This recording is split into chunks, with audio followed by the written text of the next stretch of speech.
Hello students, hope you are doing well. I will be your teacher for this lecture. और इस lecture में हम class 12th के unit second मतलब inverse trigonometric functions का topic देखेंगे कॉट इनवर्स फंक्शन. ठीक है. अब कॉट इनवर्स फंक्शन के लिए सबसे पहले हमें ये देखना पड़ेगा कि कॉट फंक्शन कैसे बिहेव करता है. क्यों? क्योंकि कॉट इनवर्स सिर्फ और सिर्फ तभी एग्जिस्ट कर सकता है जब कॉट फंक्शन इन्वर्टिबल हो, मतलब कि कॉट फंक्शन बाइजेक्टिव हो. ठीक है. तो अगर हम कॉट फंक्शन की बात करें तो कॉट फंक्शन का डोमेन जो होता है वो क्या होता है? आर माइनस मल्टीपल्स ऑफ पाई, और इसका जो रेंज होता है वो क्या होता है? All real numbers. ठीक है. तो कॉट फंक्शन जो है वो अपने इस डोमेन और रेंज में इन्वर्टिबल नहीं होता. क्यों? क्योंकि अगर हम कॉट फंक्शन का ग्राफ ड्रॉ करें तो हम क्या देखेंगे कि इस रेंज में वो ऑन टू तो है लेकिन 1 1 नहीं है.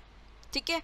मल्टीपल पॉइंट्स पे जैसे -π/2 और π/2 पे हमें सेम वैल्यूज मिल रही हैं. ठीक है.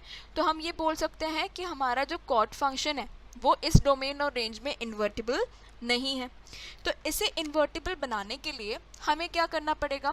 डोमेन को रेस्ट्रिक्ट करना पड़ेगा. ठीक है. तो हम ये बोल सकते हैं कि इफ वी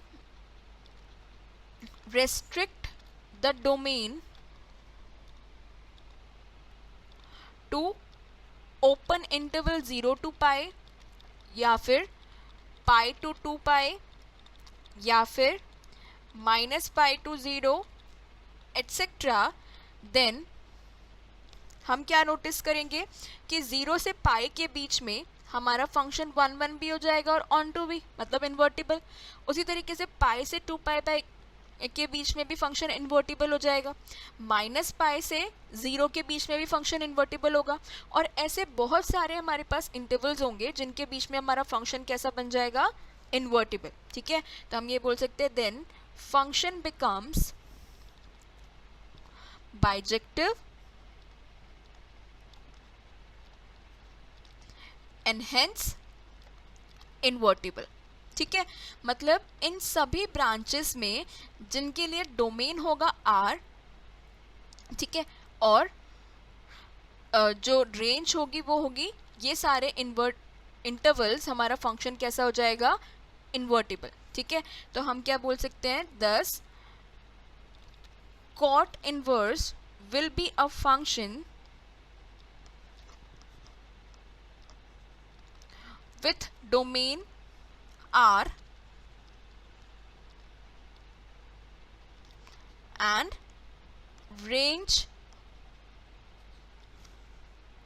क्या हो सकती है? या तो 0 to पाई या फिर π to 2 पाई या फिर -π/2 to 0 etc.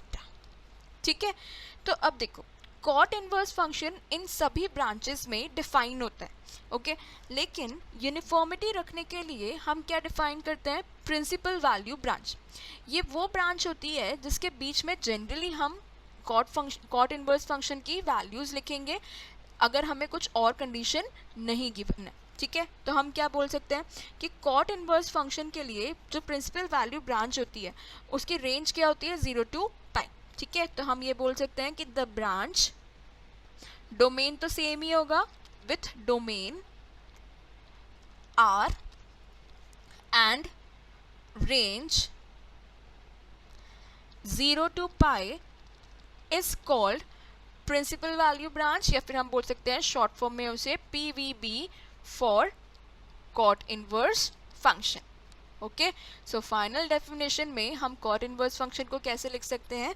Cot inverse will be a function with domain R to range 0 to pi such that अगर हम cot y को x के बराबर लिखेंगे तो फिर cot इनवर्स x ये किसके बराबर होगा?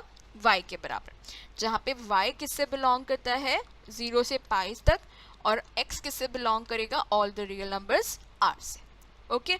सेम तरीके से अगर हमें कॉट इनवर्स फंक्शन का ग्राफ ड्रॉ करना है तो हम क्या करेंगे? जो कॉट फंक्शन में एक्स एक्सिस पे वैल्यूज हैं उसे कॉट इनवर्स के लिए वाई एक्सिस पे लेंगे, और जो वाई एक्सिस पे कॉट फंक्शन के वैल्यूज हैं उसे कॉट इनवर्स में एक्स एक्सिस पे लेंगे, ठीक है।